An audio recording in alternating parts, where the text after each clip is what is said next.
या तन विष की बेलड़ी गुरु अमृत की खान, शीश दिया गुरु मिले तो भी सस्ता जान। बोलो गुरुदेव की जय हो, कार्तिक महात्मा की जय हो। आज आपको छोटी दीपावली की बहुत बहुत बहुत बधाई। पहले आपको कार्तिक महात्मा का 15वां अध्याय सुनाऊंगी, उसके बाद लक्ष्मी जी की कथा। 15वां अध्याय। नारद जी बोले कि शिव जी के गण वीरभद्र ने को घिरा देखकर हाहाकार करते हुए शिव जी के पास लाए। तब शिव जी गणों का कोलाहल सुनकर बैल पर चढ़कर हंसते हुए संगम में आए और शिव जी को आए देखकर उसके गण सिंह गर्जना करते दैत्यों को बाणों की वर्षा से मारने लगे। दैत्य महादेव जी को देखकर ऐसे भाग गए जैसे कार्तिक व्रती को देखकर पाप भाग जाते हैं। वे जलंधर अपने दैत्यों को भागता देख हजारों बाणों को छोड़ता हुआ महादेव जी के ऊपर दौड़ा। शुंभ निशुंभ स्वमुख कालनेमी बल्लाह खंग रोमा प्रचंड गरमसर गस्मर इत्यादि शिवजी के ऊपर दौड़े। शिवजी ने अपनी सेना को बाणों से ढका देकर दैत्यों के बाणों को काटकर अपने बाण बबूले से व्याकुल कर और प्रचंड बाणों से दैत्य पृथ्वी पर गिरा दिया। फिर क्रोध करके फरसा से खड़ग रोमा का सिर काट दिया और शटवांग से बल्लाहक दैत्य के सिर के 2 टुकड़े कर दिए। घसमर दैत्य को कांसे से बांधकर भूमि पर गिराया। कुछ दैत्य बैल के सिंह से मारे गए, बाकी असुर ऐसे भागे जैसे सिंह पीड़ित हाथी। फिर क्रोध युक्त जलंधर वज्र के समान शब्दों से युद्ध में शिव जी को बुलाकर उनसे बोला, हे जटाधर, मेरे साथ युद्ध करो, इनके मारने से क्या होगा। यह कहकर जलंधर ने महादेव जी पर पहले बाणों से फिर गदा उठाकर और घूंसों का प्रहार किया। फिर महादेव जी ने हंसकर अपने बाणों से उसके बाणों को काटकर 7 बाणों से उसका ध्वजा छत्र और धनुष काट दिए और गदा के 2 टुकड़े कर दिए। फिर बाण मारकर उसको 1 कोस हटा दिया। अब जलंधर ने शिवजी को अधिक बली समझकर उनको मोहित करने वाली गंधर्वी माया रची। फिर गंधर्व अप्सराएं नाचने और गाने लगी। तब ताल वेणु और मृदंग बजने लगे। उस आश्चर्य को देखकर महादेव जी नाद से मोहित हो हाथ में पकड़े शस्त्रों को भूल गए। तब जलंधर महादेव जी को मोहित देखकर कामांध होकर जल्दी पार्वती के पास चला गया। संग्राम में शुंभ निशुंभ को छोड़कर 10 भुजा 5 मुख 3 नेत्र और जटाओं को धारण करके शिवरूप बना बैल पर बैठ गया। पार्वती रुद्र का आना जानकर सखियों के बीच से उठकर दर्शन के लिए आई।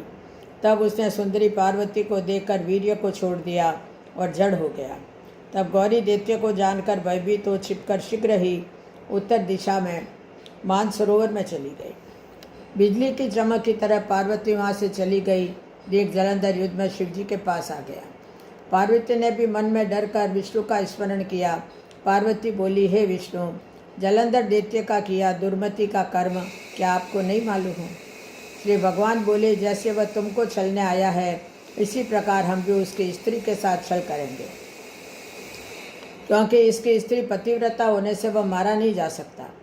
नारद जी बोले, विष्णु भगवान यह कहकर जलंधरपुर को गए और रुद्र रुद्रव समेत युद्ध में स्थित रहे।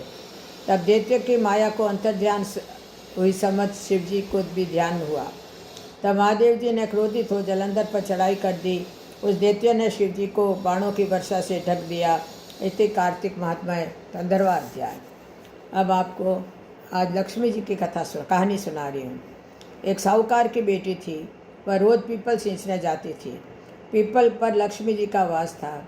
एक दिन लक्ष्मी जी ने साहूकार की बेटी से कहा, तू मेरी सहेली बन जा। तब लड़की ने कहा कि मैं अपने पिता से पूछ कर कल आऊँगी।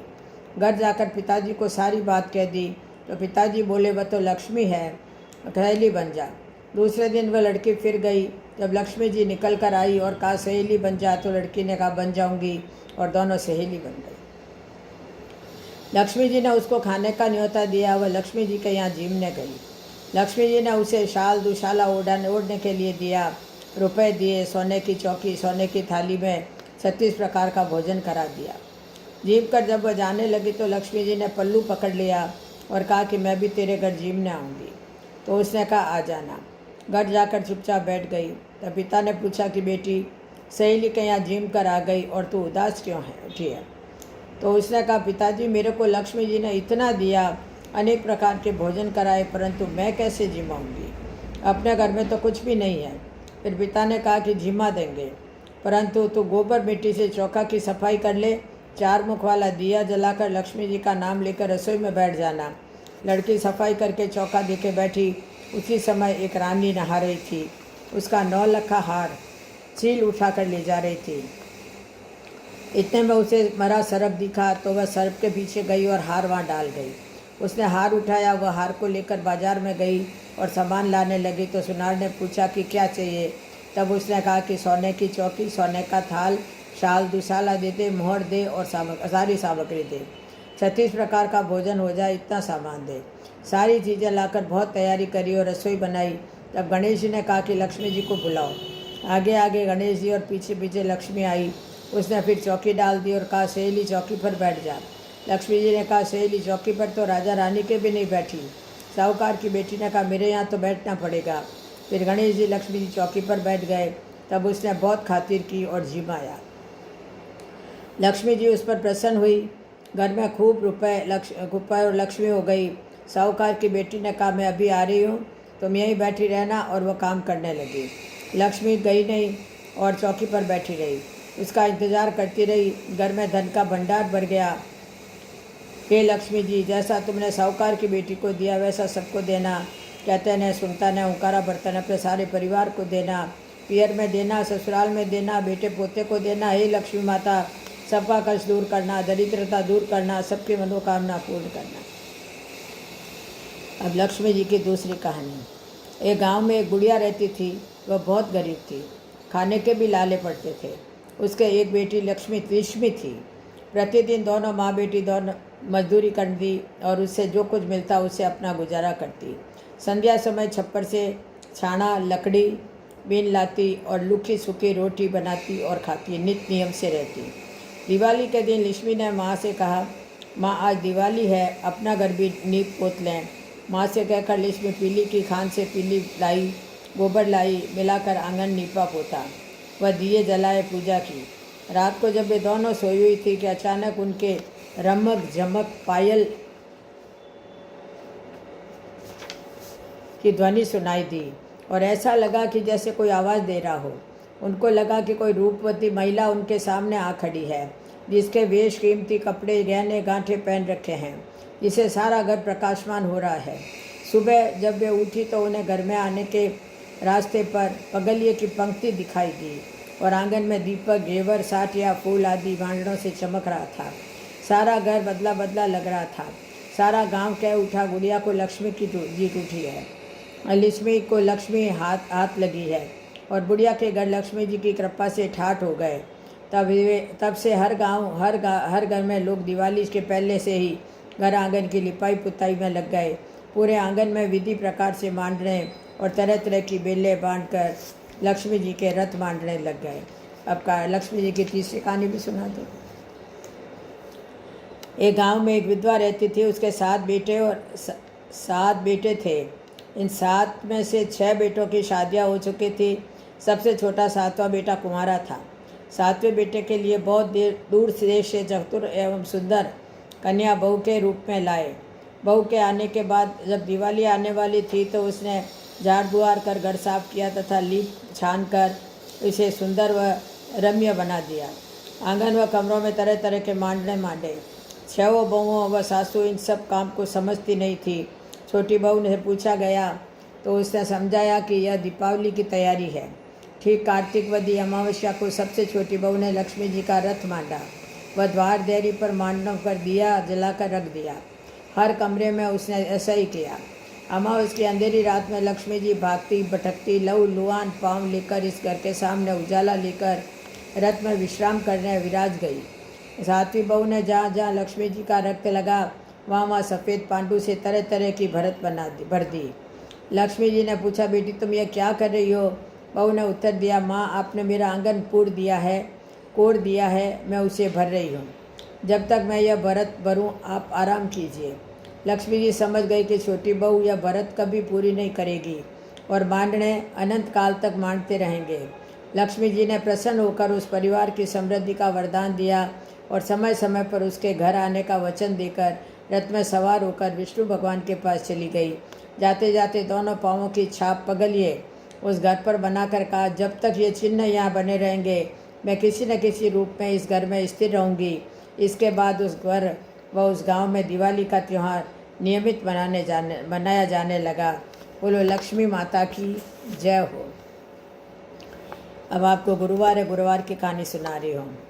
एक दिन इंद्र बड़े अहंकार से अपने सिंहासन पर बैठे थे और बहुत से देवता, ऋषि, गंधर्व, किन्नर आदि सभा में उपस्थित थे।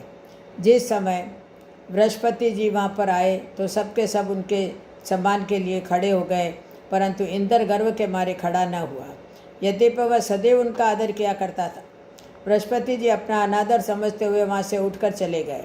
तब इंद्र ने बड़ा शोक हुआ कि देखो मैंने गुरु जी का अनादर कर दिया, मुझसे बड़ी भारी भूल हो गई। गुरु जी के आशीर्वाद से ही मुझको वैभव मिला है, उनके क्रोध से यह सब नष्ट हो जाएगा, इसलिए उनके पास जाकर उनसे क्षमा मांगनी चाहिए, जिससे उनका क्रोध शांत हो जाए और मेरा कल्याण होवे। ऐसा विचार कर इंद्र उनके स्थान पर गए। जब बृहस्पति जी ने अपने योग्य बल से जाना कि इंद्र आ रहा है क्षमा मांगने के लिए, तो क्रोधवश उनसे भेंट करना उचित न समझकर अंतर ध्यान हो गए। जब इंद्र ने बृहस्पति जी को घर पर न देखा तो निराश होकर लौट आया। अब जब दैत्यों के राजा वृषवर्मा को यह समाचार विदित हुआ तो उसने अपने गुरु शुक्राचार्य जी की आज्ञा से इंद्रपुरी को चारों तरफ से घेर लिया। गुरु की कृपा न होने के कारण देवता हारने व मार खाने लगे। तब उन्होंने ब्रह्मा जी को विनयपूर्वक सब वृतांत सुनाया और कहा कि महाराज दैत्यों से किसी प्रकार बचाइए। तब ब्रह्मा जी कहने लगे कि तुमने बड़ा अपराध किया है जो गुरुदेव को क्रोधित कर दिया। अब तुम्हारा कल्याण इसी में हो सकता है कि त्वष्टा ब्राह्मण का पुत्र विश्वरूपा बड़ा तपस्वी और ज्ञानी है, उसे अपना पुरोहित बनाओ तो तुम्हारा कल्याण हो सकता है। यह वचन सुनते ही इंद्र त्वष्टा के पास गए और बड़े विनीत भाव से त्वष्टा से कहने लगे कि आप हमारे पुरोहित बनिए जिससे हमारा कल्याण हो। तब त्वष्टा ने उत्तर दिया कि पुरोहित बनने से तपोबल घट जाता है, परंतु तुम बहुत विनती करते हो, इसलिए मेरा पुत्र विश्वरूपा पुरोहित बनकर तुम्हारी रक्षा करेगा। विश्वरूपा ने पिता की आज्ञा से पुरोहित बनकर ऐसा यत्न किया कि हरि इच्छा से इंद्र वृषवर्मा को युद्ध में जीतकर अपने इंद्रासन पर स्थित हुआ। विश्वरूपा के 3 मुख थे। एक मुख से वह सोमपली का लता का रस निकाल पीते थे, दूसरे मुख से वह मदिरा पीते और तीसरे मुख से अनादि भोजन करते। इंद्र ने कुछ दिनों उपरांत कहा कि मैं आपकी कृपा से यज्ञ करना चाहता हूँ। तब विश्वरूपा की आज्ञा अनुसार यज्ञ प्रारंभ हो गया। तब एक दैत्य ने विश्वरूपा से कहा कि तुम्हारी माता दैत्य की कन्या है, इस कारण हमारे कल्याण के निमित्त एक आहुति दैत्यों के नाम पर भी दे दिया करो तो अति उत्तम बात है। विश्वरूपा उस दैत्य को कहा मानकर आहुति देते समय दैत्य का नाम भी धीरे से लेने लगा।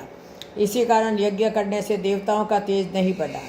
इंद्र ने यह वृतांत जानते ही क्रोधित होकर विश्वरूपा के 3 सर काट दिए।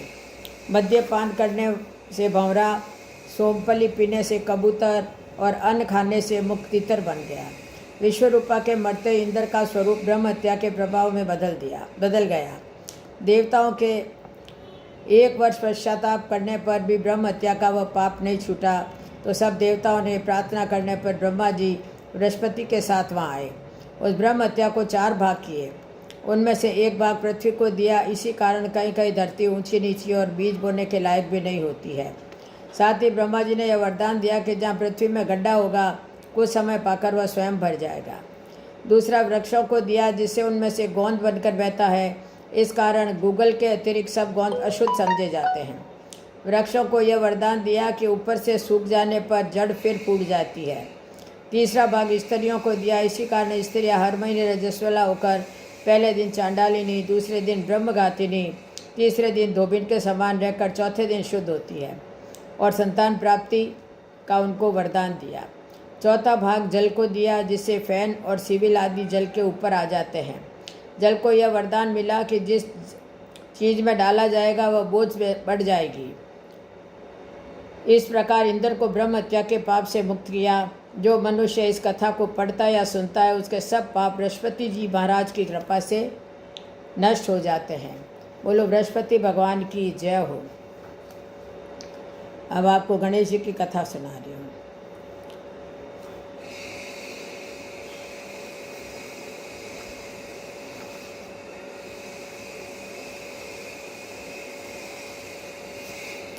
एक बुढ़िया माई थी, उसके एक बेटा और एक बहू थी।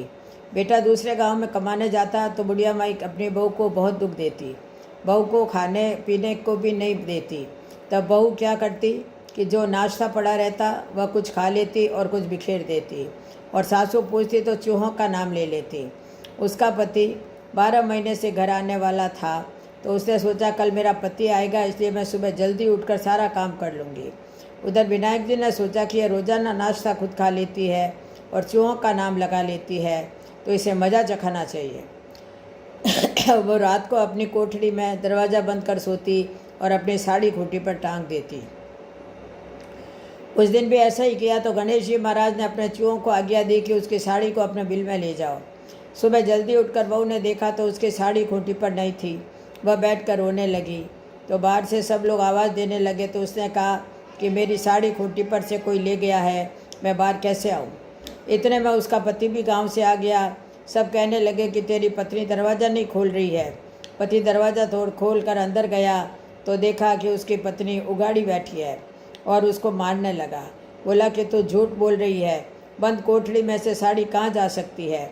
बहू ने अपने मन में सोचा कि सासू जी का नाश्ता खा लेती थी और चूहा का नाम लगा लेती थी, इसलिए हे विनायक जी महाराज, मेरी साड़ी मिल जाएगी तो मैं 1.25 रुपये का प्रसाद चढ़ाऊँगी। इतने में ही सासू को बहू की साड़ी का कोना चूहे के बिल में दिख गया। सासू बोली कि बहू है तो सच्ची। बहू ने कहा कि मेरी करनी ही मेरे हाथ है। मैं रोज़ाना सासू जी का नाश्ता खा लेती और चूहों का नाम बता देती, इसलिए विनायक जी ने मेरे को मज़ा चखाया है। उस दिन से बहू के मन में विनायक जी के प्रति बहुत श्रद्धा हो गई। वह खूब पैस सेवा पूजा करने लगी, उनके खूब धन हो गया और सब बहुत सुख से रहने लगे। हे विनायक जी महाराज, जैसा बहू को मज़ा चखाया वैसा किसी को मत चखाना, जैसा बहू को धन दिया वैसा सबको देना, कहता न सुनता न हुंकारा भरता न अपने सारे परिवार को देना। बोलो गणेश जी की जय। अब लक्ष्मी तपसी की कथा। कार्तिक मास में सब कथा के बाद ये जरूर सुननी चाहिए। एक लक्ष्मी था, एक तपसी था। तपसी तो भगवान की तपस्या करता। लक्ष्मी रोजाना 1.25 सेर की लस्सी बनाकर भगवान का भोग लगाकर टाली हिलाकर जीव लेता। एक दिन दोनों में झगड़ा हो गया। लक्ष्मी बोला मैं बड़ा, तपसी बोला मैं बड़ा, क्योंकि मैं भगवान की तपस्या करता हूँ। तब नारद जी बोले कि तुम्हारा फैसला मैं करूँगा। दूसरे दिन तपसी नाकर आने लगा तो नारद जी ने 1.25 करोड़ की माला तपसी के आगे डाल दी। उसने आंखें खोलकर देखा तो माला पड़ी है, तो उसने उठाकर पैर के नीचे रख ली। इतने में नारद जी आए, वो दोनों को अपने पास बिठाया। दोनों पूछने लगे कौन बड़ा है। नारद जी ने तपसी से कहा अपना पाँव हटा। पाँव हटाते नीचे से माला निकली। नारद जी बोले कि माला चुराने से तेरी तपस्या भंग हो गई है, इसलिए लक्ष्मी बड़ा है। तपसी ने कहा कि मुझे मेरी तपस्या का फल कैसे मिलेगा। तो नारद जी बोले कि तेरी तपस्या का फल कार्तिक नहाने वाली देगी। सब कहानी कहकर तेरी कहानी नहीं कहेंगे तो कार्तिक का फल तुझे हो जाएगा। आंगी देकर तना नहीं देसी, धोती देकर अंगोछा नहीं देवे, दिया चास के दक्षिणा नहीं देवे, ब्राह्मण जीवा के दक्षिणा नहीं देवे, दीवा चास के हाथ नहीं जोड़े तो तेरा पुण्य। कपड़ा दे के बटन नहीं लगावे, मूंजरी दे के तेल नहीं लगावे, दाहिने हाथ की तरफ नाड़ा बांधे तो सबका फल तुम्हें हो जाएगा। इतना कहकर नारद जी चले गए। बोलो नारद जी की जय, लक्ष्मी तपसी की जय, कार्तिक महात्मा की जय, दामोदर भगवान की जय, गुरुदेव की जय। जय जय श्री राधे, जय जय श्री कृष्ण, जय जय श्री